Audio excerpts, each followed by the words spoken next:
तो क्या सच में इंडिया में पबजी बैन हो गया है या फिर बैन होने जा रहा है? तो चलिए जानते हैं पबजी बैन होगा या फिर नहीं। तो यहाँ पे कन्फर्मली इंडिया में पबजी बैन होने की चांसेस बहुत ज़्यादा है। इसके पीछे कुछ रीजंस है। कल ही इंडिया में 47 ऐसे एप्लीकेशन बैन हुए हैं जो कि पहले 59 एप्लीकेशन बैन हुए थे। उनके लाइटर वर्जन थे, मतलब कि share it light, TikTok light, hello light, उनके लाइटर वर्जन थे। एंड उनका रीज़न था हमारी इंडियन लोगों की प्राइवेसी एंड सिक्योरिटी की पॉलिसी को वो ब्रेक कर रहे थे।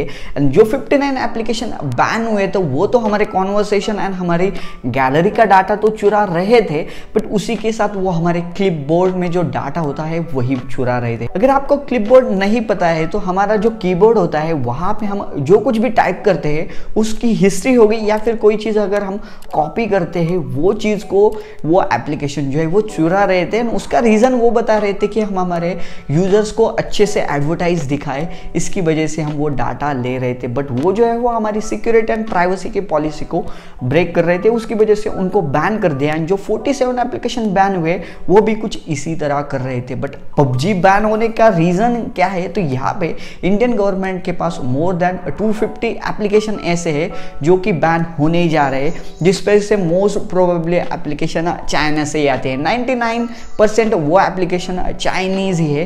तो यहाँ पे चाइनीज एप्लीकेशन इंडिया में बैन क्यों होते हैं? तो 2017 में चाइना में एक प्राइवेसी एंड डाटा का लॉ आया था, जिसके थ्रू चाइनीज गवर्नमेंट जब चाहे वो उनके कंट्री में के किसी भी कंपनी से डाटा मंगा सकती है। तो यहाँ पे उसी प्राइवेसी एंड उसी सिक्योरिटी के रीजंस की वजह से हमारे इंडियन गवर्नमेंट ने उन एप्लीकेशन को जो है वो बैन कर दिया था। जब से वो 59 एप्लीकेशन बैन हुए तब से बहुत सारी कंपनियों ने अपनी प्राइवेसी एंड सिक्योरिटी की पॉलिसी को जो है वो चेंज कर दिया है। बट पबजी गेम इस लिस्ट में कैसे आया? तो इसके पीछे पबजी गेम की हिस्ट्री है।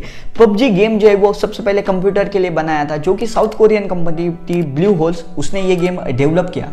बट जब पबजी मोबाइल गेम आया उसको डेवलप किया चाइनीज कंपनी टेंसेंट ने, एंड उसके 90% शेयर उस चाइनीज कंपनी के नाम है, मतलब कि टेंसेंट के नाम पे पबजी मोबाइल के शेयर से। तो सीधे सीधे ये एक चाइनीज गेम है पबजी मोबाइल, एंड उसका जो इमुलेटर भी है वो भी टेंसेंट कंपनी ने डेवलप किया है। तो इस चीज़ की वजह से ये एक चाइनीज गेम है। यानी इंडिया में तो चाइनीज एप्लीकेशन को छोड़ के चाइनीज डिवाइस को भी बैन किया जा रहा है, क्योंकि वो जो है वो हमारी इंडियन आर्मी के साथ थोड़ा सा जो है वो कंट्रोवर्सी क्रिएट कर रहे हैं, मतलब कि हमारे इंडियंस लोगों को वो तंग कर रहे हैं। तो ये तो एक रीज़न है। बट यहाँ पे पबजी गेम आप आपके स्मार्टफोन में जब इंस्टॉल करते हो तो पबजी गेम हमसे 2 परमिशन मांगता है।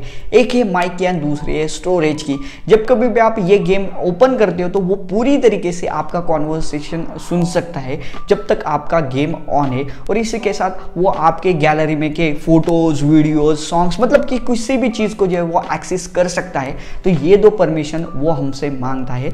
इसी के साथ जब एप्पल का iOS 14 आया था वहाँ पे भी एक नई चीज़ हमें देखने को मिली। वहाँ पे एक नई तरीके की परमिशन वो मांग रहा था, एक तो लोकेशन की और साथ ही साथ अदर डिवाइस के साथ कनेक्ट होने की वो परमिशन मांग रहा था। उसका कोई रीज़न भी नहीं है वो परमिशन मांगने की, बट वो परमिशन वो मांग रहा था। एंड वहाँ पे उसने रीज़न दिया था कि हम हमारे यूजर्स को अच्छे एडवर्टाइज दिखाने के लिए। बट पबजी गेम में एक तो ज़्यादा एडवर्टाइज आती भी नहीं है, बट वो एड हमसे कुछ रिलेटेड भी नहीं होती है। तो यहाँ पे ऐसा क्या रीज़न था जिसकी वजह से पबजी गेम हमसे ये परमिशन मांगता है? तो यहाँ पे सीधे सीधे ये एक चाइनीज एप्लीकेशन है। बट जब से वो 59 एप्लीकेशन बैन हुए तब से पबजी गेम ने भी अपनी प्राइवेसी एंड पॉलिसी को जो है वो थोड़ा सा चेंज कर दिया है।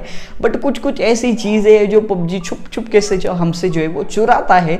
पबजी कुछ दूध का धुला नहीं है, यानी ये एक सीधे सीधे चाइनीज कंपनी है।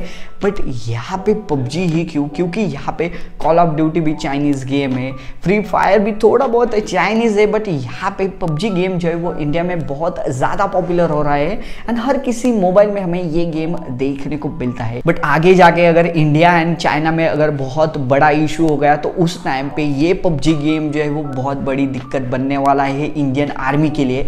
तो इसी वजह से शायद से ये जो पबजी गेम है इंडिया में कंफर्मली बैन हो सकता है। ये जो पबजी गेम है इसका रेवेन्यू का 24% रेवेन्यू इंडिया में से जाता है, एंड इंडिया में इसके 175 मिलियंस एक्टिव यूजर्स भी है। तो आप सोच सकते हैं कि कितना बड़ा प्रॉफिट जो है वो इंडिया से चाइना में जाता है तो हमारे आर्मी के लिए कितनी बड़ी दिक्कत होगी। तो यहाँ पे ये एक रीजन भी है पबजी बैन होने का। तो यहाँ पे कुछ इन्हीं रीजन की वजह से इंडिया में मोस्ट प्रोबेबली पबजी बैन हो सकता है अगले 1 से लेके 1.5 महीने के अंदर ही। सो दोस्तों, आपको कैसी लगी वीडियो एंड आपको क्या लगता है कि इंडिया में पबजी बैन होना चाहिए या फिर नहीं, प्लीज हमें कमेंट बॉक्स में जरूर बताएं। मुझे तो पर्सनली लगता है बैन होना चाहिए, बट आपको क्या लगता है कमेंट बॉक्स में जरूर बताएं। सो दोस्तों, कैसी लगी आपको वीडियो प्लीज हमें कमेंट बॉक्स में जरूर बताएं। साथ ही साथ आप ऐसे इंटरेस्ट हो टेक्नोलॉजी के बारे में जानने के लिए या फिर स्मार्टफोन के बारे में जानने के लिए हमारे वेक्टर टेक चैनल को सब्सक्राइब करना ना भूले, साथ ही साथ उस बेल आइकन को भी दबाना ना भूले। तो मिलते ही ऐसे ही कमाल के